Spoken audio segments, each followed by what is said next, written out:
बिहार विधानसभा चुनाव की घोषणा के पहले ही बीजेपी की रणनीति है कि सोशल और पॉलिटिकल इंजीनियरिंग को साध लो, और इसके लिए पार्टी के तमाम नेता जातीय और क्षेत्रीय संतुलन को साधने में एक तरफ जुटे हैं तो दूसरी तरफ महिला और युवा मतदाताओं को भी लुभाने की भरपूर कोशिश कर रहे हैं। उस वक्त हम लोग के लिए एक परेशानी का कारण ज़रूर बना था। मुझे खुशी है कि आज पवन जी की मुलाकात केंद्र के कई नेताओं के साथ हुई, जिसमें खास तौर पे उपेंद्र जी के साथ उनकी मुलाकात होनी बहुत ज़रूरी थी। काराकाट की ये वही सीट है जहाँ पे पवन जी अकेले चुनाव लड़े थे। गृह मंत्री जी से भी उनकी मुलाकात हुई। एनडीए के साथ वो मजबूती से, उनकी सोच हमेशा से रही है एनडीए के साथ उनका रहना आने वाले चुनाव में ज़रूर लाभदायक होगा। दिल्ली में पवन सिंह का अमित शाह से मिलना, जेपी नड्डा से मिलना और सबसे पहले जाकर कुशवाहा से मिलना क्षेत्रीय और जातीय समीकरण की राजनीति से ही जोड़कर देखा जा रहा है। अरे हम अलग हुए ही कहाँ थे, हम साथ हैं। विधानसभा चुनाव लड़ेंगे। अब सब समय बताइए। सहयोगी राकेश रावत के साथ विकास चंद्र, दिल्ली। मुंबई से दिल्ली आ रही इंडिगो की फ्लाइट को बम से उड़ाने की धमकी दी गई। ये फ्लाइट जो है उसका नंबर जो था वो 6762 था। जिस तरीके से लगातार इस तरीके के कॉल्स किए जा रहे हैं जिसमें कहा जा रहा है कि फ्लाइट्स को बम से उड़ा दिया जाएगा, इसी तरीके से ये कॉल था, जिसके बाद दिल्ली एयरपोर्ट पर सुरक्षा के सारे मानकों की तैयारी की गई। साथ ही फुल इमरजेंसी घोषित कर दी गई ताकि फ्लाइट को सुरक्षित तौर पर लैंडिंग कराई जा सके। हालांकि संदिग्ध वस्तु नहीं मिला उसमें कुछ, और साथ ही अगर हम बात करें तो लगभग 200 यात्री उसमें सवार थे। फ्लाइट अटेंडेंट और उसके साथ साथ तमाम जो एयरपोर्ट के जो अधिकारी थे वो वहां पर मौजूद रहे। सुरक्षा एजेंसियां वहां पर मौजूद रहीं। स्निफर डॉग की मदद ली गई ताकि सही तरीके से सारे सुरक्षा पैमानों को ध्यान में रखा जाए। फिलहाल जो है उस विमान की सफल लैंडिंग जो है और सुरक्षित लैंडिंग जो है वो करा दी गई है। फिलहाल किसी भी तरीके की खतरे की बात जो है वो नहीं है। इसी तरीके से लगातार कॉल्स जो एयरपोर्ट अथॉरिटीज को आ रहे हैं, साथ ही फ्लाइट को उड़ाने की धमकी दी जा रही है, उस तरीके से ये भी एक फेक कॉल जो है वो बताया जा रहा है। वीडियो जर्नलिस्ट प्रेम शंकर के साथ हरीश झा, न्यूज स्टेट, उत्तर प्रदेश, उत्तराखंड। अभी तुरंत कानपुर के सीसामऊ के पूर्व विधायक इरफान सोलंकी की रिहाई हुई है। तुरंत वो अभी अपने गाड़ियों से अपने घर के लिए गए हैं, कानपुर गए हैं। तमाम उनके साथी सहयोगी भी यहाँ पे मौजूद थे, उनके परिवार के तमाम लोग सुबह से ही यहाँ पे मौजूद थे। और जब वो जेल से बाहर निकले तो अपने परिवार के लोगों से गले मिले और उसके बाद गाड़ी में बैठकर लोगों को बातचीत करते हुए उन्होंने कहा कि सत्य की जीत हुई है। बहुत अच्छा लगा 34 महीने बाद अपने परिवार के साथ जाते हुए। अल्लाह का फजल करम से ये इंसाफ की जीत है। संबोधन करिए। बहुत बहुत शुक्रिया आप सबका, बहुत बहुत शुक्रिया। दुआ करिए इंशाअल्लाह रहमान बहुत जल्दी हमारी आपकी मुलाकात होगी। आज वो जेल से रिहा हुए हैं और अब कानपुर के लिए रवाना हुए हैं। Brajendra Pandey, news state, Uttar Pradesh. यहाँ पर बताया जा रहा है उस्मान नाम है उस्मान रजा खां, जो पार्षद है उसकी ये प्रॉपर्टी है जिस पर अवैध तरीके से यहाँ पर गोरख धंधा चल रहा था। तमाम ई रिक्शा यहाँ पर चार्ज होते थे और ई रिक्शा का भी बिल नहीं जाता था। और ये बताना चाहूँगा कि अब बिजली विभाग की आंखें खुली हैं और बिजली विभाग ने इसका जो है बिजली यहाँ की काट दी है। और वहीं नगर निगम भी की टीम ने अब इसका ध्वस्तीकरण किया। कैमरामैन से कहूँगा थोड़ा सा आगे बढ़ के दिखाएं। ये देखिए, ये वो जगह है जो नगर निगम की है और ये तमाम ई रिक्शे यहाँ पर हैं और इसी के साथ साथ तमाम ई रिक्शे यहाँ से हटवा के अलग खड़े करा दिए गए हैं। और ये वो जगह है जहाँ पर अवैध तरीके से ई रिक्शों का लाया जाता था और ई रिक्शों का यहाँ पर जो है चार्ज किया जाता था। ये देखिए, कैमरामैन से कहूँगा कि ये दिखाएं, ये जो आप प्लग देख रहे हैं ये वो प्लग है। आप देखिए 1 2 3 4 5 6 7 8, उसके बाद पूरी चारों तरफ दीवार पर इस प्रकार के जो हैं वो लगे हुए हैं ई रिक्शा। और इसी प्रकार जो है यहाँ पर ई रिक्शाओं को चार्ज किया जाता था और इसका 1 भी रुपया सरकार के खाते में नहीं जाता था। और इसी के साथ साथ यहाँ से ही जो घर है उस घर के अंदर आप देखिए कि तार गया हुआ है यहाँ से। इसका मतलब ये है कि आसपास के लोग भी जो हैं अवैध तरीके से बिजली का दुरुपयोग यहाँ करते रहे होंगे, करते थे। और अब इसको जो है ध्वस्तीकरण की गई है और संभवतः बिजली विभाग की तरफ से भी इस पर कोई कार्रवाई होगी, FIR दर्ज कराई जाएगी बिजली विभाग की तरफ से। फिलहाल बिजली विभाग ने यहाँ की बिजली काट दी है और अब ये जो है कार्रवाई की है। कैमरामैन से कहूँगा दिखाइए कि तमाम पॉइंट बनाए गए हैं, इन पॉइंटों पर ही जो है बिजली सप्लाई कर दी जाती थी और इसका बिल भी सरकार के खाते में नहीं जाता था। बिजली विभाग के पास इसका 1 रुपया नहीं जाता था और इसका पूरी तरीके से देखिए किस प्रकार से इसका इस्तेमाल किया जाता था। आज बरेली पुलिस ने और लोगों को गिरफ्तार किया है। ये तमाम जो लोग हैं ये दंगे के आरोपी हैं और इनको पुलिस ने गिरफ्तार किया है। इन लोगों ने पथराव किया था पुलिस के ऊपर। कैमरा मैन से कहूंगा आगे दिखाएं, ये आगे दिखाएं कि ये वही लोग हैं जिन्होंने पथराव किया था पुलिस पर और इनको पुलिस ने जो है हिरासत में लिया है। इन पर कार्रवाई की जा रही है। मीडिया के सामने इनको पेश किया गया है। आप देखिए माफी मांगते हुए नजर आ रहे हैं और इनको अब जेल ले जाया गया है, जेल ले जाया जा रहा है। देखिए हाथ जोड़े खड़े हुए थे, अब हाथ जोड़ रहे हैं। पहले पत्थर बरसा रहे थे और इनको लगा कि इनके आका इनको बचा लेंगे हमेशा की तरह और अब हाथ जोड़ते हुए गिड़गिड़ाते हुए सब पुलिस के सामने नजर आ रहे हैं और अब इन पर कार्रवाई की। ये तमाम लोग हैं अब जेल भेजे जा रहे हैं। ये वही लोग हैं जिन्होंने 26 तारीख को पुलिस पर पथराव किया था और बरेली में दंगा भड़काने के लिए एक बड़ा काम किया था। ये तमाम लोग हैं जो आज बरेली पुलिस ने गिरफ्तार किया। अब तक गिरफ्तारी की अगर मैं बात करूं तो 73 लोगों को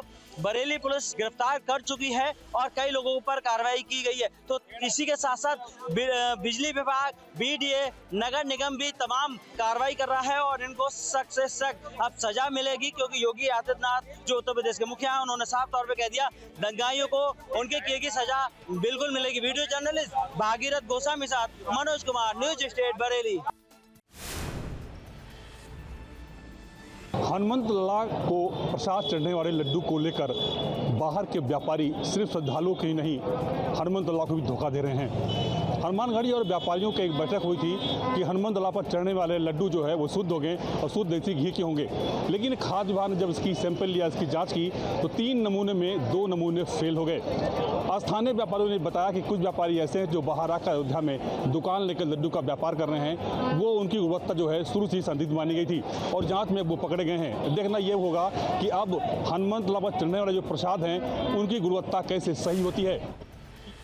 जनपद हापुड़ में एक ऐसे कलयुगी बेटे का मामला सामने आया है जिस पर आरोप है कि उसने इंश्योरेंस का क्लेम लेने के लिए अपने मां बाप की सड़क दुर्घटना में हत्या करवा दी।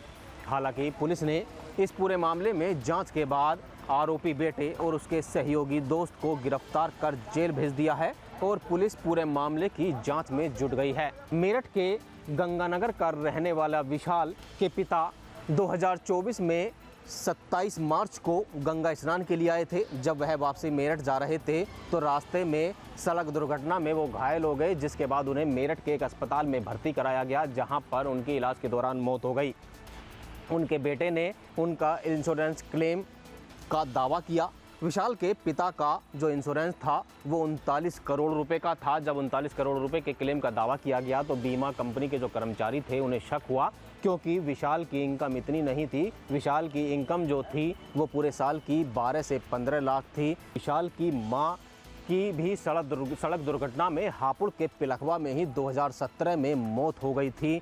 विशाल की मां की मौत के बाद भी विशाल को करीब 80 लाख रुपए का बीमा क्लेम मिला था, लेकिन ये पूरा मामला जो है वो पूरा का पूरा मामला संदिग्ध लग रहा है। पुलिस इस पूरे मामले की जांच कर रही है। इंश्योरेंस कंपनीज है उन्होंने ये अपना पैरेलल इन्वेस्टिगेशन कराया था जिससे उनको पता लगा कि इस व्यक्ति जो मृतक था उसके नाम पर लगभग 40 करोड़ रुपए से अधिक की इंश्योरेंस पॉलिसीज उनके बेटे ने की थी और उसके बाद ये भी शक जाहिर किया कि इसमें एक्सीडेंट उनके द्वारा करवा करके ये घटना की गई थी। साक्ष्य के आधार पर विशाल सिंघल और उसके एकम्प्लिस को जेल भेजा गया है। मैं चरणजीत, न्यूज स्टेट हापुड़।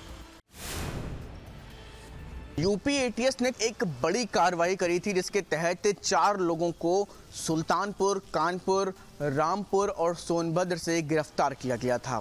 दरअसल ये चारों लोग प्रदेश भर में एक ऐसा माहौल बनाना चाह रहे थे जिसके तहत लोकतांत्रिक व्यवस्था को पूरी तरीके से ख़त्म कर शरीयत कानून लागू करने की तैयारी और उसके लिए लोगों को प्रोत्साहित करने का काम कर रहे थे। लगातार इस तरीके से ये एक मुजाहिदीन आर्मी करके एक ग्रुप चला रहे थे और उसके सक्रिय सदस्य थे जिसमें खास तौर से युवाओं को इस पूरे बहकावे में बरगला करके और अपने साथ प्रेरित करने का काम करते थे, जिससे कि शरीयत कानून को अलग अलग तरीके से शरीयत शासन के तहत देश में व्यवस्थाएं लागू हों और जो लोकतांत्रिक व्यवस्था है वो पूरी तरीके से ध्वस्त हो जाए। लिहाजा पुलिस के साथ मिलकर के यूपी एटीएस ने इस पूरी कार्रवाई को अंजाम दिया, जिसके बाद इन चारों लोगों को इन अलग अलग जगहों से गिरफ्तार किया गया और पुलिस और यूपी एटीएस अब इस पूरे मामले में इस पूरे नेटवर्क की तलाश कर रही है। इनसे पूछताछ की जा रही है कि आखिर इस पूरे मुजाहिदीन आर्मी का सरगना कौन है। ये तमाम अहम सवाल हैं, क्योंकि जिस तरीके से अलग अलग जगहों पर प्रदेश और देश का माहौल ख़राब करने का प्रयास हो रहा है, ऐसे में मुजाहिदीन आर्मी का जो कैंप है, जो ग्रुप है, आखिर इसके पीछे के सरगना कौन है, ये यूपी एटीएस इन आरोपियों से पूछताछ में तमाम बड़े खुलासे आने वाले दिनों में कर सकती है। वीडियो जर्नलिस्ट सैफुल हसन के साथ शुभम पांडे, न्यूज स्टेट, लखनऊ। 28 जून से अब तक 300 से ज़्यादा ऐसी शिकायतें मिल चुकी हैं जिसमें शिकायत की गई है कि आगरा एक्सप्रेसवे पर जो टोल है वो ज़्यादा कट रहा है। ये शिकायत यूपीडा को मिली है। शिकायतकर्ताओं का ये दावा है कि वो जब एक्सप्रेसवे पे चढ़ रहे हैं, अगर कहीं 20 से चढ़ रहे हैं तो भी उनका पूरा टोल काट लिया जा रहा है, और अगर वो 24 घंटे के अंदर टोल का सफ़र पूरा करके वापस आ रहे हैं तो भी उनको जो 25% का डिस्काउंट है वो नहीं मिल रहा है, जिसकी वजह से उनका जो अमाउंट है वो ज़्यादा कट जा रहा है।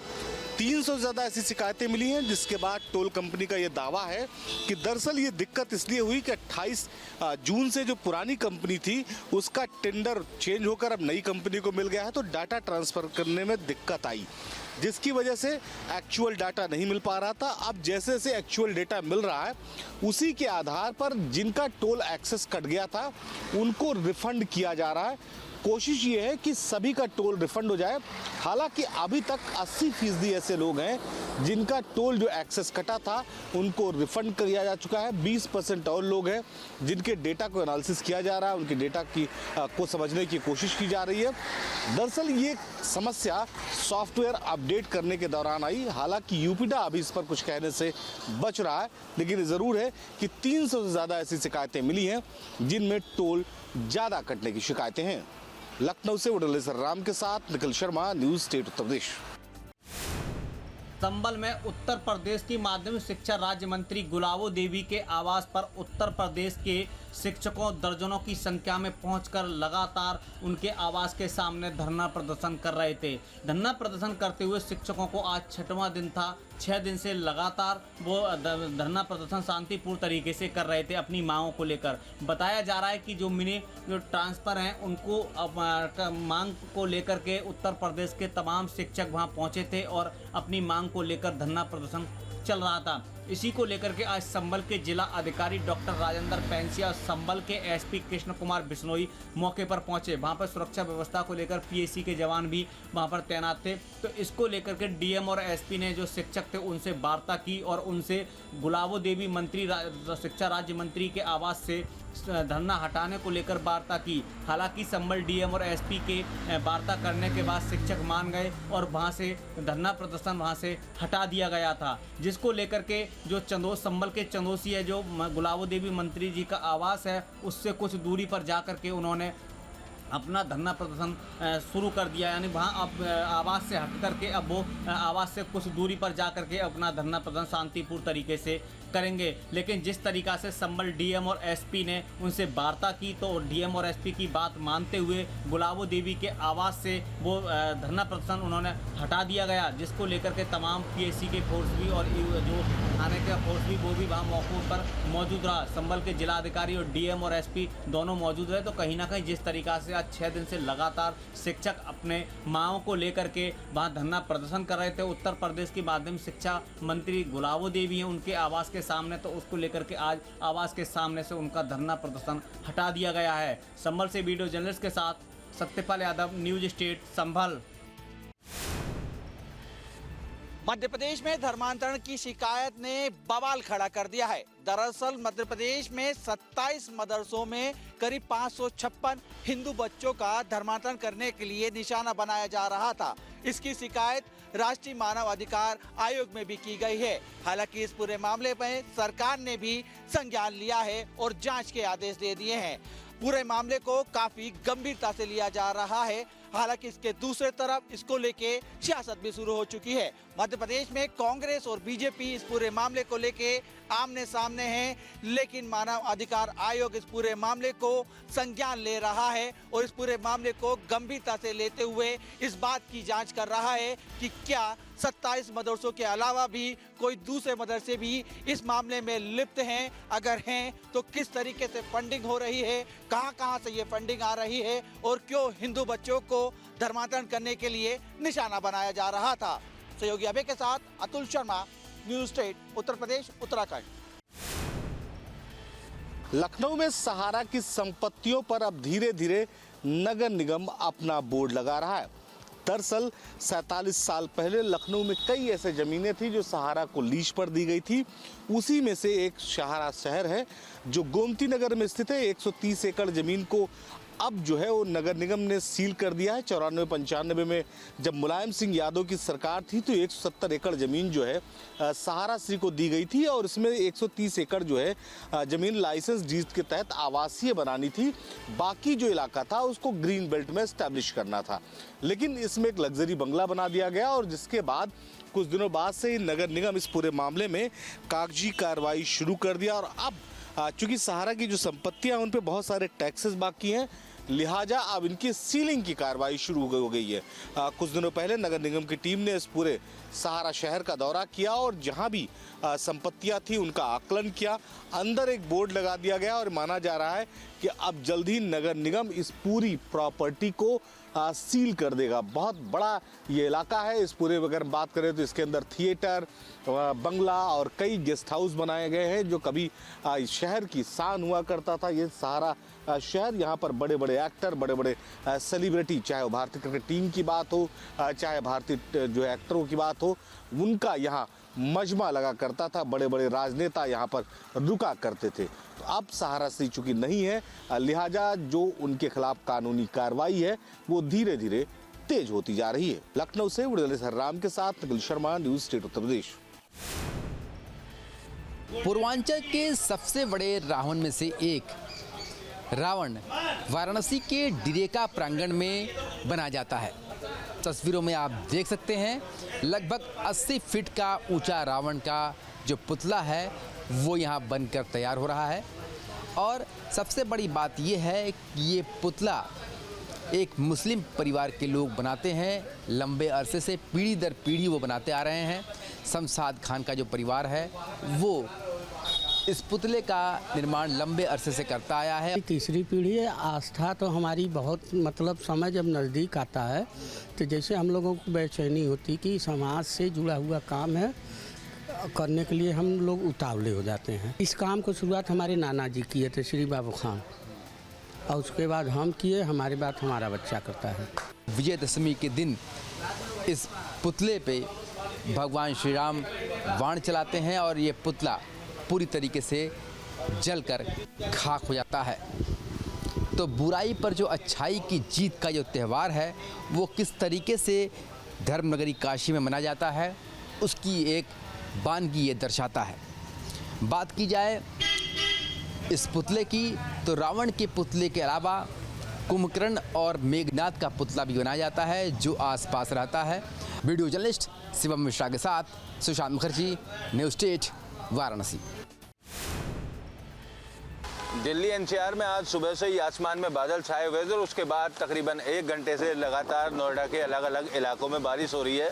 बारिश के बाद जहां तापमान में गिरावट दर्ज की गई है वहीं जल भराव की स्थिति भी पैदा हो गई। सेक्टर 82 अंडरपास पर मौजूद है। मैं तस्वीर आपको दिखाऊं, ये अंडरपास है, यहाँ से तमाम गाड़ियों की आवाजाही रहती है। दोपहर का वक्त है, ऐसे में स्कूलों की भी छुट्टी हो जाती है, लिहाजा इस अंडरपास से जो गुजरने वाली गाड़ियाँ हैं वो पानी से होकर गुजरने के लिए मजबूर हैं। दो पहिया वाहन चालकों की बात करें या पैदल जाने वाले लोगों की बात करें तो उनको खासी दिक्कतों का सामना करना पड़ रहा है। और पानी आप देख सकते हैं, गाड़ियों के आधे टायर डूब चुके हैं। इसी तरीके के जो हालात हैं वो अलग अलग इलाकों में शहर के पिछले 1 से 1.5 घंटे की बारिश के बाद देखने को मिल रहे हैं। हालांकि जो दावे हैं तमाम तरीके के बरसात से पहले किए गए थे प्राधिकरण की तरफ से कि जल निकासी के पर्याप्त इंतजाम किए जाएंगे, लेकिन पूरे बरसात के दौरान, मानसून के दौरान इसी तरीके के हालात रहे और जब मानसून जा रहा है तो उस दौरान भी इसी तरीके के जो हालात हैं वो यहाँ पर सीधे तौर पर आपको दिखाई दे रहे हैं। तमाम जो गाड़ियाँ हैं रेंग रेंग कर चलने के लिए मजबूर हैं।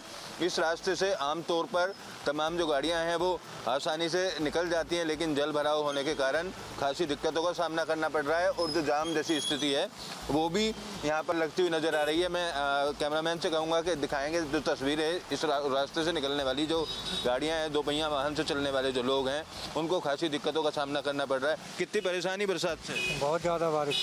कहाँ पानी भरा हुआ है? सारी जगह पानी भरा हुआ है, सब भर गए। बारिश के बाद में जो हालात हैं वो इसी तरीके से जो बिगड़ते हुए हैं वो लगातार नजर आ रहे हैं। फिलहाल मौसम वैज्ञानिकों ने दशहरे तक इसी तरीके का मौसम रहने का अनुमान जताया है। जल भराव कहीं ना कहीं परेशानी का कारण बनता हुआ नजर आ रहा है। वीडियो जर्नलिस्ट जैनेंद्र के साथ अमित चौधरी, न्यूज स्टेट नोएडा। राजस्थान की राजधानी जयपुर में कई दिनों बाद आज झमाझम बारिश का दौर देखने को मिला है, लेकिन इसके साथ ही प्रशासन की ओर से जो दावे किए जा रहे थे सड़कों पे पानी नहीं भरने के, उसकी भी पोल खुलती नजर आ रही है।